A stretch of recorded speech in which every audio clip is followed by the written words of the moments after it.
Shalom saudara sekalian, salam sejahtera dalam kasih Tuhan kita Yesus Kristus. Kebenaran hari ini 20 Juli berjudul Terpisah dari Dunia. Banyak orang Kristen selama bertahun-tahun mengalami pergumulan, merasa selalu gagal menyenangkan hati Allah. Sementara itu merindukan sebuah kehidupan yang tidak bercacat dan tidak bercela, kehidupan yang sempurna. Karena selalu gagal, maka sampai pada tingkat tertentu, mereka menjadi putus asa dengan berpikir, apakah mungkin, saya bisa mencapai kehidupan yang tidak bercacat, tidak bercela, atau mencapai kesempurnaan, gitu. Tidak sedikit yang terjebak dalam mental block, artinya sudah tidak lagi memiliki keyakinan, tidak lagi memiliki percaya diri bahwa akan pernah bisa hidup tidak bercacat dan tidak bercela, menyenangkan hati Allah dengan benar. Biasanya orang-orang seperti ini tidak lagi memiliki perjuangan yang memadai untuk mencapai kehidupan yang berkenan di hadapan Allah. Untuk menjawab pertanyaan bagaimana mencapai kehidupan yang tidak bercacat dan tidak bercela, kita harus melihat kehidupan orang Kristen pada abad pertama. Bagaimana Tuhan memisahkan orang-orang percaya dari Yudaisme atau agama Yahudi. Kalau kita membaca kisah para rasul, kita dapat menemukan kisah mengenai Yohanes dan Petrus yang masih pergi ke bait Allah.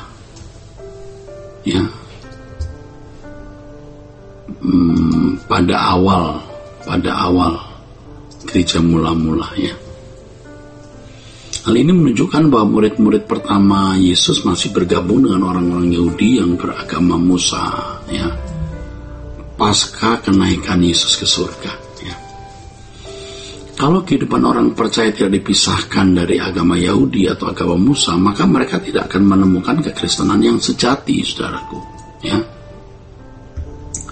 Tuhan sengaja memisahkan orang-orang percaya dari agama Yahudi dan dunia sekuler dengan maksud agar orang percaya mula-mula menemukan kekristenan yang sejati. Keterpisahan dari agama Yahudi terjadi melalui penganiayaan yang dimotori oleh imam-imam kepala dan tokoh-tokoh agama Yahudi. Mereka menangkapi orang-orang percaya dan membunuh mereka dengan semena-mena. Seperti yang dialami oleh Yakobus, Stefanus yang dirajam batu dan lain sebagainya.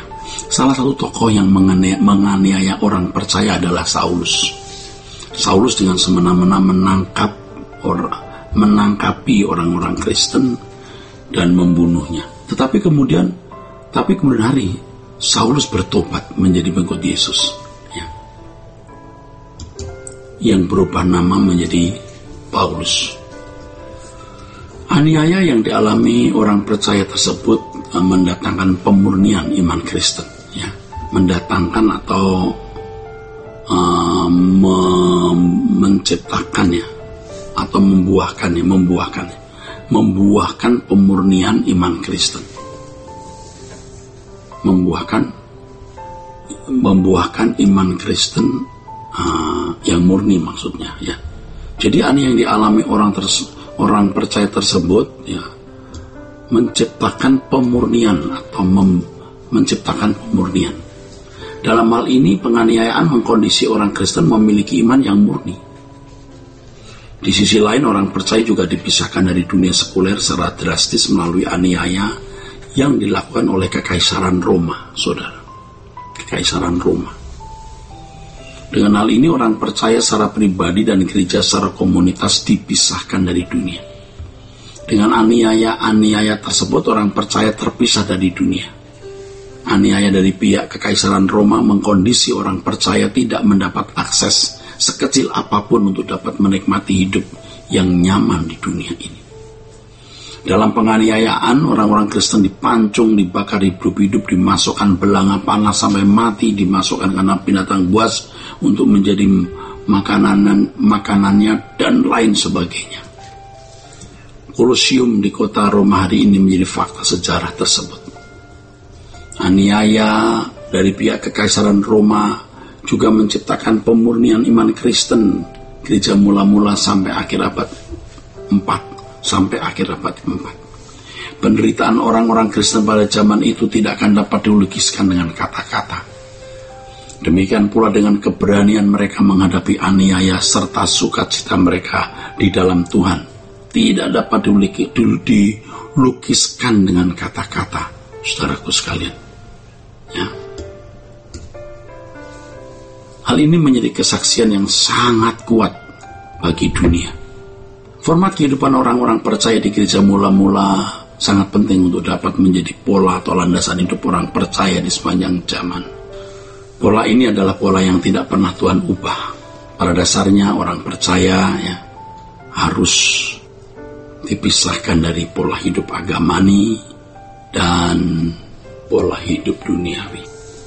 Orang percaya harus mengalami pemutusan sama sekali, cut off, pemutusan sama sekali dari unsur-unsur tersebut, yaitu unsur agamani dan unsur duniawi. Tentu landasan kebenaran ini bukan hanya dari aspek atau sisi sejarah historisnya saja, melainkan juga dari banyak kebenaran yang diajarkan oleh Yesus dan rasul-rasulnya yang tertulis dalam Alkitab Perjanjian Baru. Jadi untuk membangun hidup kekristenan yang benar, saudaraku, atau untuk mencapai kehidupan yang benar-benar semakin tidak bercacat dan tidak bercela, atau semakin sempurna seperti Bapa, sehingga kita berkenan kepada Allah, adalah terpisah dari dunia ini.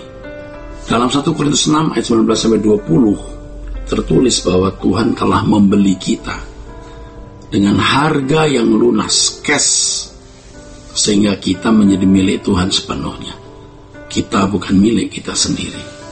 Yesus membeli kita tidak dalam pembayaran secara bertahap atau mengangsur, melainkan tunai, saudaraku, cash. Tuhan membayar kita itu dengan cash.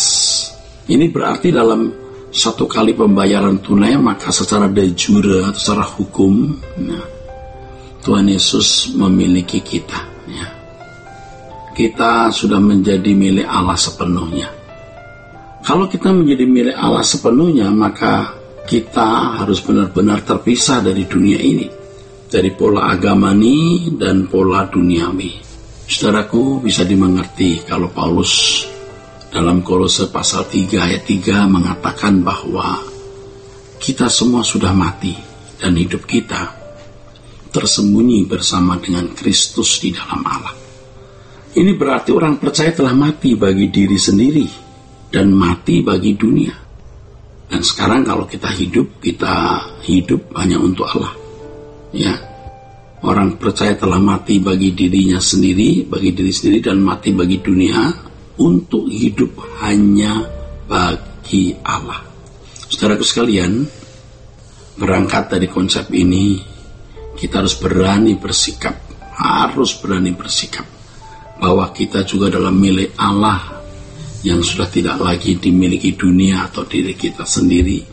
Karenanya prinsip-prinsip hidup Paulus, saudaraku, juga menjadi prinsip-prinsip hidup kita. Kehidupan Yesus juga menjadi prinsip hidup kita yang tidak tergantikan, saudaraku. Tidak tergantikan. Puji Tuhan, saudara. Kiranya kebenaran hari ini membuka pengertian kita dan membuat kita makin memahami kebenaran. Tuhan memberkati saudara sekalian. Sola Gracia.